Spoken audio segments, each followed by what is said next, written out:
Hello, St. Bernards. And for today's devotional, I'd like to give you a biblical reading just for a little bit of background. So this is from Mark chapter 6, verses 7 to 13.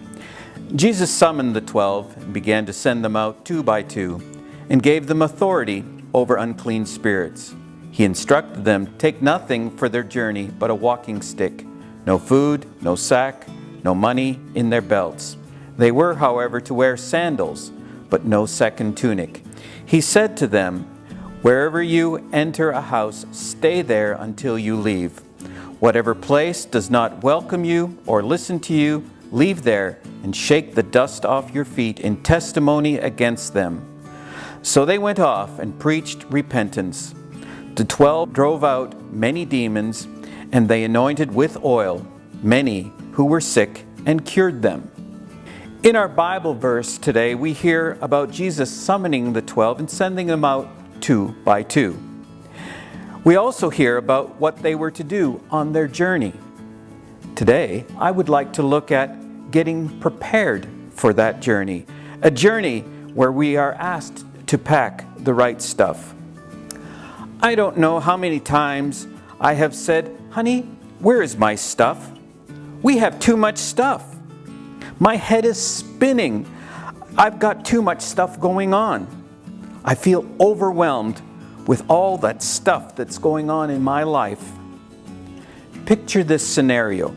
It's spring cleaning time. You work hard getting rid of all the trash, and you have the typical yard sale and you sell off some of your stuff. You think you're doing well. However, next year we'll do it all over again. So, what's wrong with this picture? George Carlin had a routine called stuff. He talks about the stuff we have. We have a house to keep our stuff. Then we go out and we buy more stuff. We need a bigger house because we don't have enough room to keep our stuff. Then we go out and rent a storage facility so that we can house our stuff. No matter where we go, we seem to have our stuff. George Carlin describes on how going on a vacation to Honolulu forces us to leave some of our stuff behind because we can't take it all with us. We get to our hotel room and we put away our stuff and find we have more places than we have stuff. So what do we have to do? Go out and buy more stuff. Then we're invited to Maui to visit a friend, and we leave some of our stuff behind because we only need enough stuff for a weekend. Then the suggestion is made to spend the night at another friend's house. Now, what stuff do we bring? As we get further and further away from our stuff, we become more aware of what our basic needs are. When Jesus gave the disciples their mission, He told them what not to take: food, sack, money, or even a second tunic. They were to leave behind their stuff. Money, food, it seems like these would be essentials rather than anything extra. Was God trying to deprive His disciples? On the contrary, He gave them authority. I can almost hear the conversation. Thanks for the authority, but Jesus, food, money? And Jesus would reply, my grace is enough for you, for power is made perfect in weakness. And the disciples then could continue with the words of St. Paul, I would rather boast most gladly of my weakness, in order that the power of Christ may dwell in me. So what is this power that we're talking about? From our reading, Jesus summoned the 12 and began to send them out 2 by 2 and gave them authority over unclean spirits. Jesus gave them authority. It's interesting to note what Jesus did tell the disciples to take on their journey: a walking stick and sandals. Well, a walking stick is used for balance and a walking aid, but also as a sign of power and authority. If we recall the 10 plagues that the Lord sent upon Pharaoh, Moses and Aaron would raise their staffs to call down the plagues.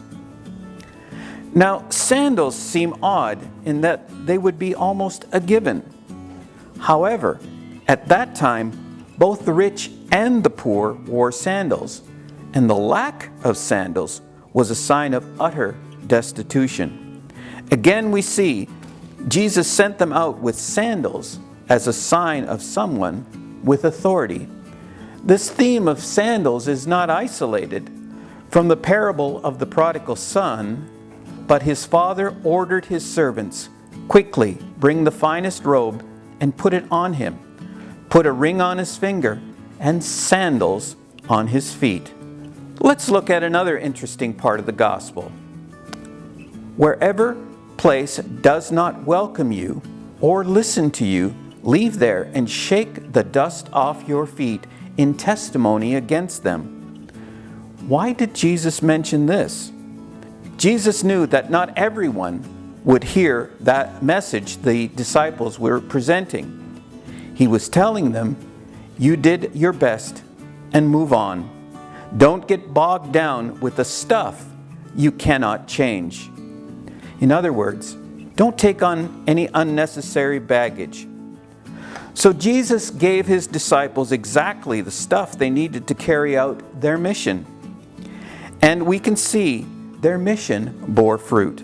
The 12 drove out many demons, and they anointed with oil many who were sick and cured them. So how does that apply to me?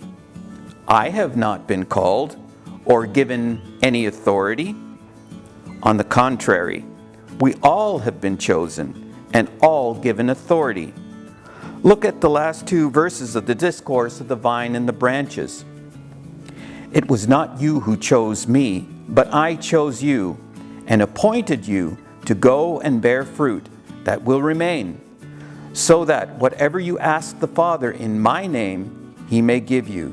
This I command you, love one another. Jesus chose us, he appoints us, he gives us everything and asks only one thing: love one another.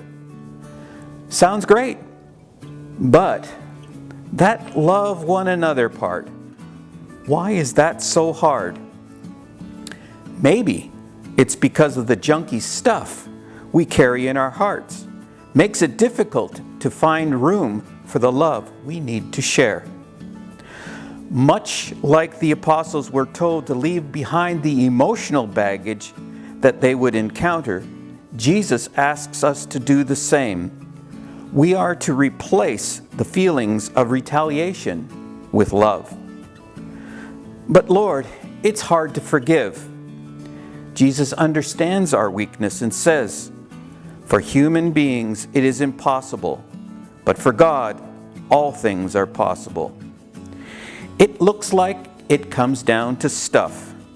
His stuff or our stuff.